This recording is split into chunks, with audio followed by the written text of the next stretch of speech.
पार्कच्या सुरुवातीला त्यांनी तिथे मॅप दिला होता. त्या मॅपवर मी सुरुवात कुठून करावी ते बघत होतो. त्या मॅपमध्ये त्यांनी वेगवेगळ्या कॅटेगरीमध्ये ॲनिमल्सला डिवाईड केलं होतं. ते बघताच मला तिथे एक असं काही दिसलं. मला तिथं एशियन कॅटेगरीमध्ये मोर आणि सगळ्यात महत्त्वाचं म्हणजे म्हैस असलेली दिसली. ते बघून मी खूप खुश झालो. खूप दिवसांना ब्लॉग करतोय. थांबा थांबा, फार लांब आहे का मी?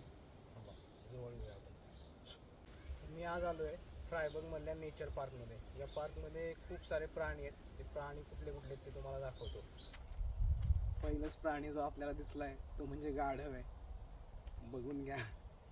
अजून खूप सारे प्राणी आहेत, ते बघू आता आपण.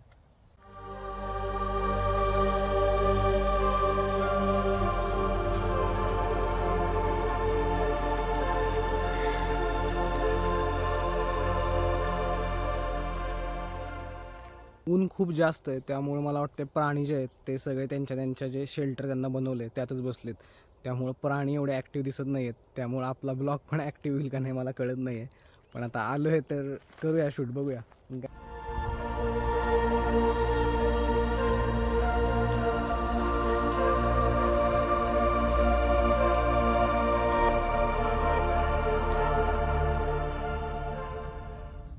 मी लवकर उठून आलो आहे, कारण काय परत गर्दी वाढली की शूट नीट करता येत नाही.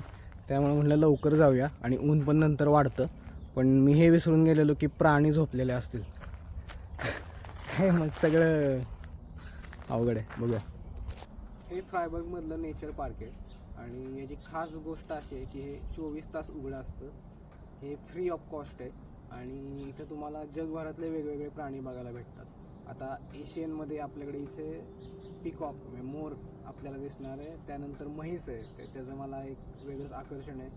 मला नाही वाटत मी म्हैस हा शब्द ऐकून कधी एवढा खुश झालो असेल. बट बघूया, आज म्हैस बघायची आपल्याला जर्मनीमध्ये.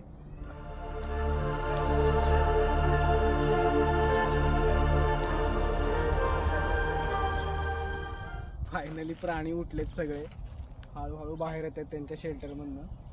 हा एक वेगळ्याच प्रकारचा बैल तुम्हाला माझ्या मागं दिसत असेल, पण मी दिसतोय का नाही कॅमेरात हे मला कळत नाही आहे. बट यस, हा बैल बाहेर येतोय. आता दाखवतो तुम्हाला. याचं नाव पण सांगतो, हा कुठल्या कंट्रीचा आहे ते पण सांगतो.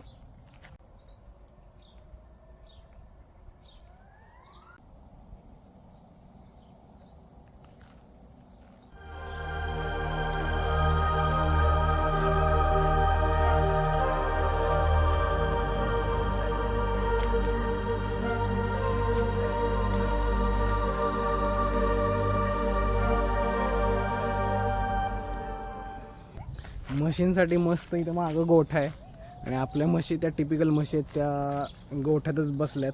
बाकीचे प्राणी आता मागं तुम्ही बघू शकता ते फिरत आहेत मस्तपैकी. म्हशींना पण पूर्ण हे फिरायला पूर्णच्या पूर्ण एरिया आहे हा, आणि त्या मस्त आपल्या गोठ्यामध्ये बसल्यात. असाच एक प्रश्न पडला की उन्हाळ्याचं तर ठीक आहे, म्हणजे या प्राण्यांना सवय आहे उन्हाची, पण इथं जेव्हा बर्फ पडतो तेव्हा या प्राण्यांना कसं ठेवत असतील. नक्कीच यांच्या इथे आतमध्ये हीटर वगैरे सगळी प्रॉपर असेल सोय सगळी. पण बघूया, आपण हिवाळ्यात पण नक्की एकदा येऊया परत इथे आणि ब्लॉग करूया.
हे असे रस्त्यावर मोर चालताना बघून मला कन्याकुमारीची आठवण आली.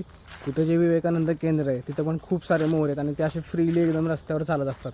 आता इथं मागं तुम्ही बघा माझ्या, हा मोर आहे एकदम निवांत चाललाय. त्याला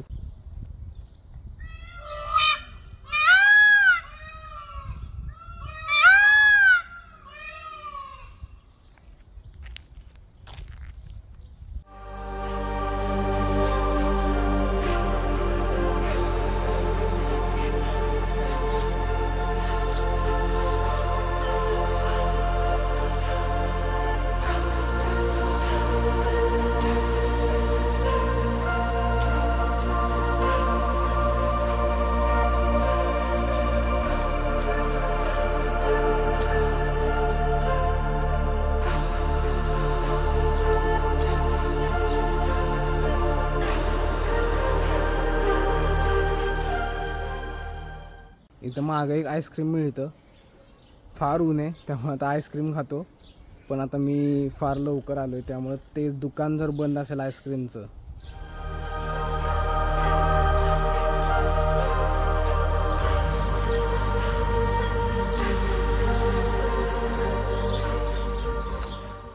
स्ट्रॉबेरी आईस्क्रीम घेतलं मी आत्ता. इथं मी प्रागमध्ये स्ट्रॉबेरी आईस्क्रीम खाल्लेलं आणि ते मला एवढं आवडलं. आपल्या इकडं आपण जे स्ट्रॉबेरी खातो ते फार वेगळं आहे.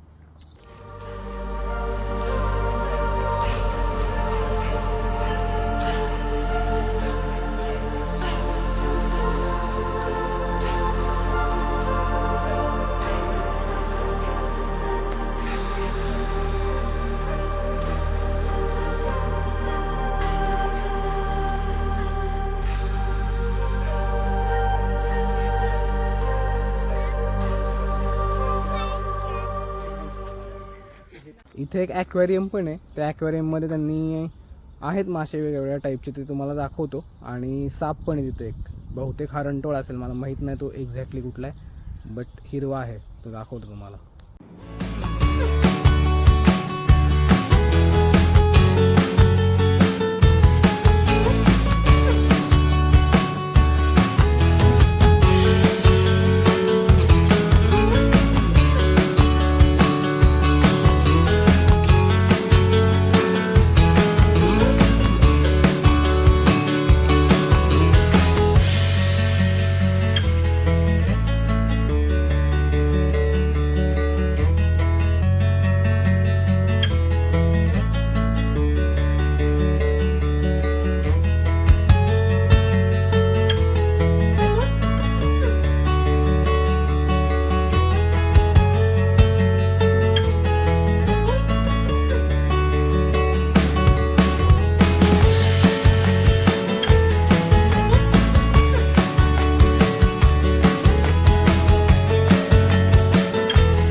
फर्स्ट प्लॅन असा होता की ही सगळी माहिती तुम्हाला सांगायची आणि व्हिडिओ करायचा, पण ऊन एवढं आहे की आता मी ते प्लॅन कॅन्सल करतो आहे. व्हॉईस ओव्हरमधनं मी तुम्हाला ती माहिती देईन सगळी.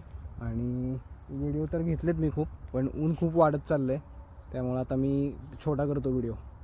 तुम्ही म्हणत असाल की युरोपमध्ये राहतो आहेस आणि ऊन वाढले वगैरे काय बोलतो आहेस, पण यावेळी युरोपमध्ये हीटवेव आली आणि ती फार म्हणजे फार 30, 35, 40 या रेंजमध्ये टेम्परेचर चालू आहे सगळीकडेच. आणि मोस्टली 40च आहे. माझ्या इथं काल 39 टेम्परेचर होतं. मला काल फॅन विकत घ्यायला लागला इथं